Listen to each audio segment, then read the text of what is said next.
Unity cup 2026 England के London शहर में 26 मई से 30 मई तक खेले जाने वाला है ये मुकाबला। इसमें 4 देश हिस्सा ले रही है, भारत, नाइजीरिया, जमाइका और जिम्बाब्वे। टूर्नामेंट की बात करें तो टूर्नामेंट नॉकआउट फॉर्मेट में खेले जाने वाला है। पहला नॉकआउट मुकाबला भारत के समय अनुसार रात 12 बजे 26 मई को नाइजीरिया वर्सेस जिम्बाब्वे के बीच खेला जाएगा। दूसरा नॉकआउट मुकाबला 27 मई को 12 बजे भारत वर्सेस जमाइका के बीच खेला जाएगा। दोनों ही नॉकआउट मुकाबले में जो भी टीम जीतेगी वो फाइनल में पहुंचेगी और फाइनल में जीतने वाली टीम ही यूनिटी कप का चैंपियन कहलाएगा। यूनिटी कप को लेकर एक विवाद हमारे सामने में आया है। क्या है विवाद? आइए विस्तार से बात करते हैं।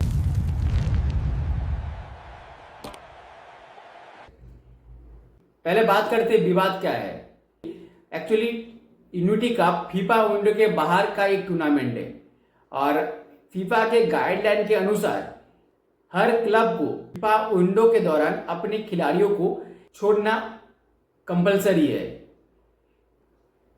चूंकि ये मुकाबला फीफा विंडो के दायरे में नहीं है, इसलिए क्लब के पास ये अधिकार है कि अपने खिलाड़ियों को ना छोड़ने की। लेकिन जब बात देश की आती हो तो कोई भी क्लब ऐसा नहीं करती है। लेकिन ऐसा क्या हुआ कि मोहन बगान फिर से एक बार अपने खिलाड़ियों को छोड़ने से एएफएफ को इनकार कर दिया। 27 खिलाड़ियों का नाम घोषणा होने के बाद एम मौके पर मोहन बगान अपने साथ नेशनल खिलाड़ियों को भेजने से मना कर दिया। दरअसल इसकी शुरुआत होती है कुछ पुराने फीफा विंडो के बाहर हुए टूर्नामेंट से। दरअसल इसका विवाद शुरुआत हुआ जब मोहन बगान ने एआईएफएफ के पूछा फीफा विंडो के बाहर जो भी टूर्नामेंट होगा उन टूर्नामेंट में अगर कोई भी खिलाड़ी चोटिल हो जाता है तो उस खिलाड़ी का चोटिल का भरपाई कौन करेगा, कौन उठाएगा उसका ट्रीटमेंट का सारा खर्चा।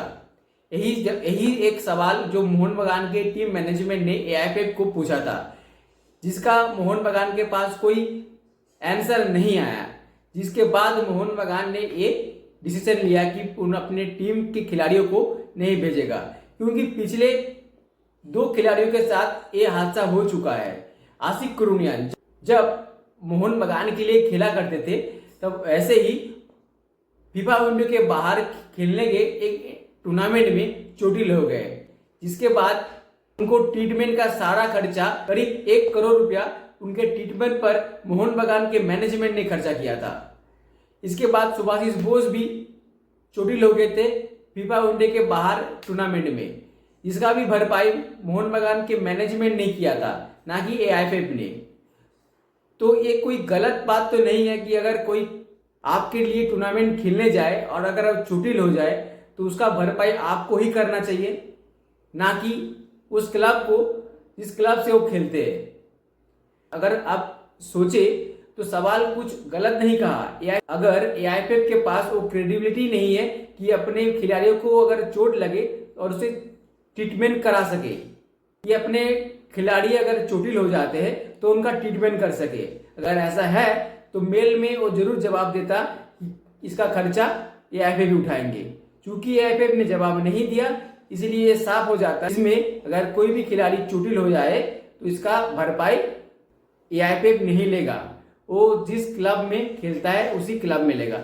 मेरे इसमें एक सवाल है, अगर मानिए कोई ऐसा खिलाड़ी हो जिसका कॉन्ट्रैक्ट खत्म हो रहा हो इसी मई में, वो अगर खेलने जाए और चोटिल हो जाता है तो फिर उस खिलाड़ी का चोटिल का खर्चा कौन देगा? उसके पास कोई क्लब नहीं होगा और कोई क्लब चोटिल हालात में उनको क्लब में साइन करेगा और उसका खर्चा उठाएगा, कोई नहीं करेगा। तो बचा कौन? एआईएफएफ। तो एआईएफएफ तो देगा नहीं पैसा, क्योंकि वो तो उनका पॉलिसी है, चोटिल हो जाए तो क्लब समझेगा, क्लब नहीं तो फिर क्या इस सिचुएशन में उस खिलाड़ियों को अपना जेब से पैसा देकर अपना ट्रीटमेंट कराना होगा? अगर ऐसा ही होगा तो फिर क्या एएफएफ का भूमिका है, क्या है उनकी जिम्मेदारी? ये सोचने वाली बात है। फिलहाल मोहन बगान के 7 खिलाड़ी और ईस्ट बंगाल के अनवर अली और आसिक कुरुनियान टोटल 9 खिलाड़ी कोच खालिद जमील के साथ लंदन सफर नहीं किया है। अनवर अली और आसिक कुरनियन चोटिल के कारण टीम के साथ नहीं गए हैं। अगर चोटिल ही थे तो उनका नाम अनाउंस ही क्यों हुआ, ये समझ से परे है। अगर पहले से ही चोटिल थे तो नाम अनाउंस करने की कोई आवश्यकता नहीं था। फिलहाल 18 खिलाड़ी के साथ खालिद जमील यूनिटी कप खेलने गए भी उनको एक ही मैच खेलने मिलेगा, जो है जमाइका के साथ। अगर वो मैच जीतते हैं तो फाइनल में पहुंचेंगे, अगर हार जाते हैं तो वहीं से सीधा घर वापस ही। और बात करते हैं आईएसएल की। आईएसएल का ये सीजन तो जैसे तैसे पार हो गया। आधा मैच करवा कर टूर्नामेंट खत्म कर दिया गया, लेकिन आगे क्या, अभी तक कोई क्लियरिटी नहीं है। मोहन बगान, एफसी गोवा, मुंबई जैसे टीम एआईएफएफ को साफ बता चुकी है कि वो क्लब बंद करने वाले हैं।